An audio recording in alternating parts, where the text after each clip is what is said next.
부모님이 남긴 예금 채권 이렇게 안 하면 못 돌려받습니다. 안녕하세요. 상속전문 변호사 법률사무소 정금의 박순배 변호사입니다. 오늘은 상속재산과 관련된 내용 중에서도 여러분들이 실생활에서 쉽게 접할 수 있는 예금 채권을 반환받는 방법에 대해서 저희 정금에서 진행했던 실제 사건을 바탕으로 소개를 드리겠습니다.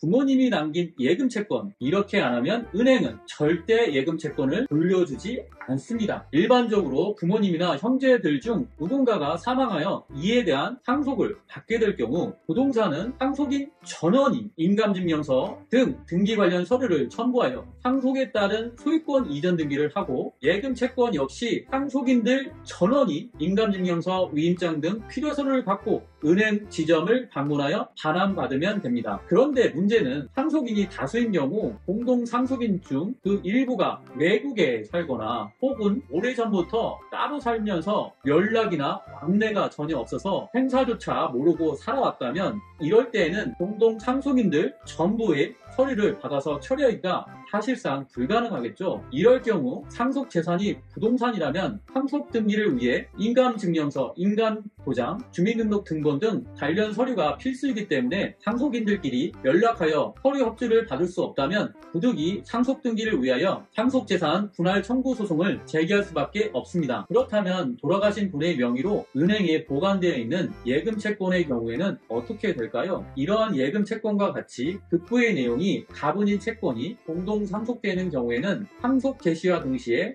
당연히 법정 상속분에 따라 공동 상속인들에게 분할되어 기속된다는 것이 우리 대법원의 입장입니다. 쉽게 말해 예금 채권과 같이 나눌 수 있는 상속재산은 상속이 개시되면 각 공동 상속인에게 분배된다는 것이므로 법적으로 각 공동 상속인은 자신의 지분만큼의 예금 채권은 각자 찾을 수 있다는 뜻입니다. 그런데 여기서 중요한 문제는 실제 시중의 각 은행에서는 태도를 달리하고 있다는 부분입니다. 은행들은 이와 같은 대법원의 입장에 따른 법률적 해석에도 불구하고 추후 은행 측에서 발생할 수 있는 문제를 최소화하고자 지금도 예금 채권을 찾고자 공동 상속인 중 일부가 자신의 지분만큼 출금 및 반환을 요구한다면 은행에서는 공동 상속인들 전원의 인감증명서 및 위임장 등 관련 서류를 모두 요구하며 그 예금의 반환을 거부하고 있습니다. 이러한 문제와 관련하여 추가적인 방법을 말씀드리자면 은행에서는 공동 상속인들 전원의 서류를 받아오든지 또는 공동 상속인들 일부에게 그 지분만큼 예금 채권을 각자 반환하여도 추후 법적인 문제가 없다는 입증 서류를 제출해야 한다고 합니다. 결국 은행에서는 법원을 통해 어느 정도 사실관계가 확실히 밝혀지지 않으면 자신들에게 추후 문제가 발생할 여지가 있다는 이유로 공동 상속인들 각자에게 각 지분만큼 따로 반환해 주지 않는다는 태도를 보이고 있는 것인데요. 이러한 문제들로 저희 정금에서 직접 진행하였던 사건들을 살펴보면 2022년도에 진행했던 사건은 배우자나 자녀가 없었던 형제분들이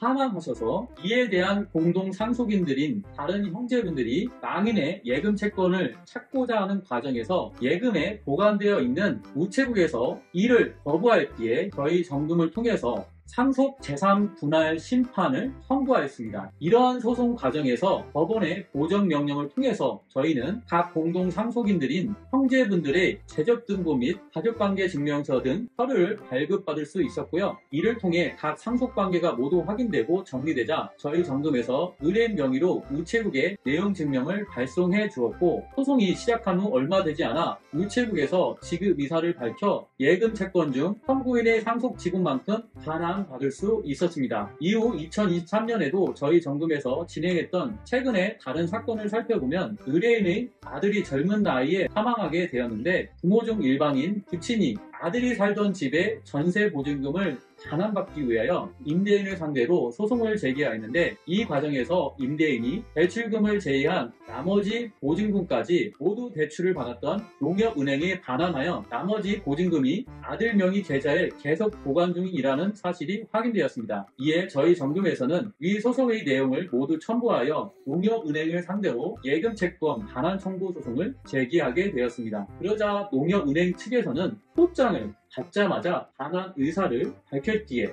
소제기 직후 은행을 통해 부친 상속 지분인 2분의 1 지분을 반환받고 사건을 조속히 마무리할 수 있었습니다. 이렇듯 법률적인 해석과 실제 상황이 달라 어려움을 겪게 되는 경우는 많은데요. 이런 문제일수록 법률 전문가의 도움이 있어야만 문제가 쉽게 해결될 수 있습니다. 은행의 상속재산 예금채권 반환 거부로 인한 문제 상속법률 전문가인 저희 전문가 상담 후 결정하세요. 상담 후 내용 증명 및 소송까지 단계별로 상황에 맞추어 최적의 해결 방안과 최소한의 소송 비용을 약속드립니다. 지금까지 30분 내의 상담으로 친절하게 정확한 솔루션을 제공하는 박순배 변호사였습니다. 이번 영상이 도움이 되셨다면 구독과 좋아요 부탁드립니다. 감사합니다.